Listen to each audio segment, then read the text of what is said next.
देवा भाऊ उर्फ देवेंद्र फडणवीस मुख्यमंत्री बन गए। बन तो गए, लेकिन अब अग्नि परीक्षा का समय है उनके लिए। ऐसी ऐसी दशाएं आने वाली हैं जो देवा भाऊ की हालत खराब कर देंगी। क्या वो 5 साल निकाल पाएंगे? और वो मुख्यमंत्री बने कैसे जब उनकी कुंडली में समय अच्छा नहीं चल रहा था, फिर भी वे मुख्यमंत्री बन गए? आज इस बात की चर्चा करेंगे, लेकिन उससे पहले कहानी समय की। समय का बहुत बड़ा खेल है। आपकी कुंडली में कितने भी मजबूत ग्रह हों, कितने भी उच्च के क्यों ना हो, यदि समय नहीं आया है ना, तो कुछ नहीं हो सकता। और अगर आपका समय अनुकूल है, ग्रह कैसे भी हों, तो बहुत कुछ हो सकता है।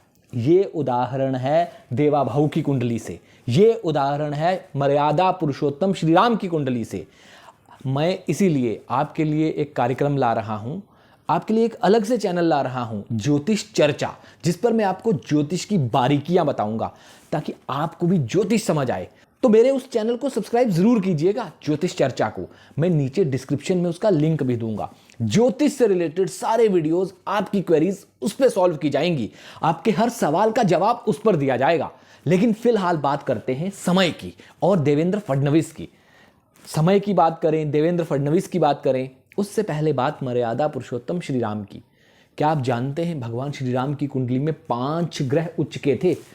कुंडली उनकी भी कर्क लगन की ही थी, और कर्क लगन में ही उनके बृहस्पति उच्च के बैठे थे। बृहस्पति के साथ चंद्र बैठे थे, लग्नेश लग्न में बैठा था, बृहस्पति उच्च के बैठे थे, मतलब गजकेसरी योग। फिर उसके बाद सूर्य उच्च का था, शनि उच्च का था, भाग्य भाव में शुक्र उच्च का था, राहु उच्च का था, बुध वृषभ राशि में बैठा हुआ था। 5 ग्रह भगवान मर्यादा पुरुषोत्तम श्री राम के उच्च के थे। लेकिन कष्ट, वनवास, जीवन में इतना संघर्ष, आपका समय, सारा खेल समय का है। 5 ग्रह उच्च के होने के बावजूद भी मर्यादा पुरुषोत्तम श्री राम को इतने कष्टों का सामना करना पड़ा, जंगल वन में घूमना पड़ा। क्यों? समय सही नहीं था। कहते हैं ना, गुण मिलाओ, शादी की कुंडली मिला लो शादी से पहले, तो जीवन जो है वो हमेशा सक्सेसफुल रहता है।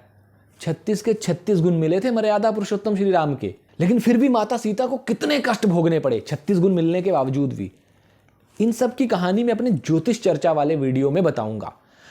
लेकिन आज बात करेंगे देवेंद्र फडणवीस की, क्योंकि आज का मुद्दा हमारा देवेंद्र फडणवीस है, ना कि मर्यादा पुरुषोत्तम श्री राम। देवा भाऊ को अभी अगर किसी ने मुख्यमंत्री बनाया ना, तो वो है मंगल। मंगल ने बनाया, क्योंकि मंगल जो है ना 20 दिन पहले तक फल देना शुरू कर देता है अपने आने से।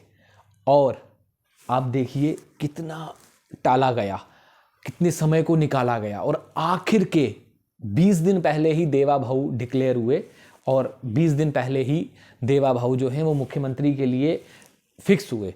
इससे पहले देवा भाऊ का नाम जो है, आप कहेंगे मैं देवा भाऊ क्यों कह रहा हूँ, देवेंद्र फडणवीस क्यों नहीं कह रहा हूँ। एक्चुअली ये भी एक ज्योतिष गणना है। देवा और भाऊ कहते हैं भाई को, और मंगल जो है ना भाऊ का कारण है।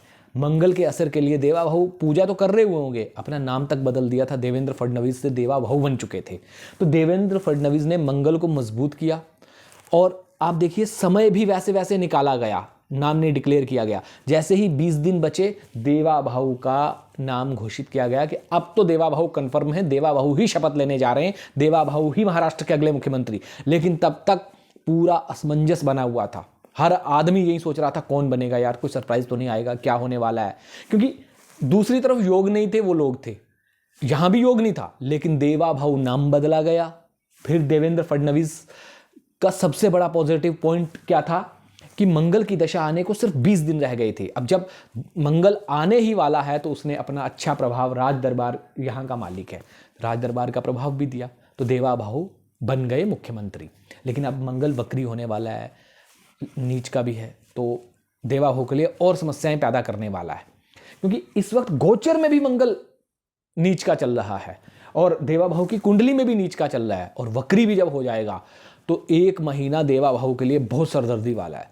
लेकिन इसके बाद क्या होगा देवा भाऊ का?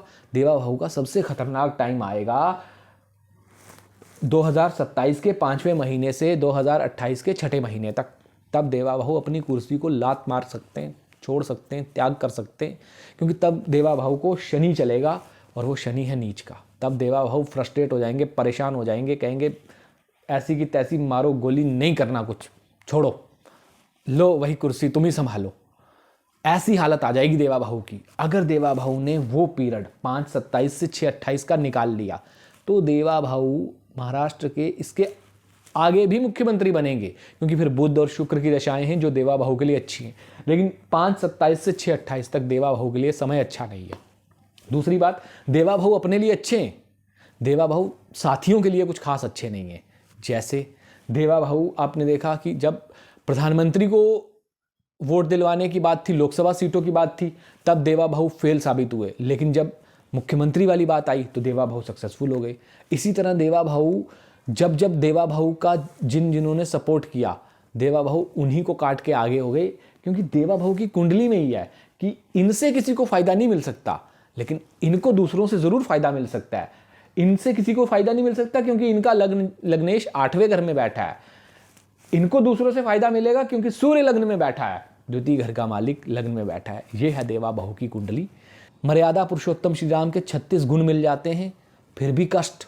मर्यादा पुरुषोत्तम श्री राम की 5 ग्रह उच्च के, फिर भी कष्ट, क्योंकि समय, अच्छे ग्रह कितने भी हों, अगर आपका समय अनुकूल नहीं है तो जीवन में आप आगे नहीं बढ़ सकते, आपको कष्टों का सामना करना ही पड़ेगा। इसी तरह आपकी कुंडली में भी सारा समय का खेल है। आपका समय कब आएगा, क्या उस समय में आप उस ग्रह की पूजा अर्चना कर रहे हैं, उसे मजबूत बना रहे हैं? अगर वो कमजोर है, खराब है, तो उसको ठीक कर रहे हैं।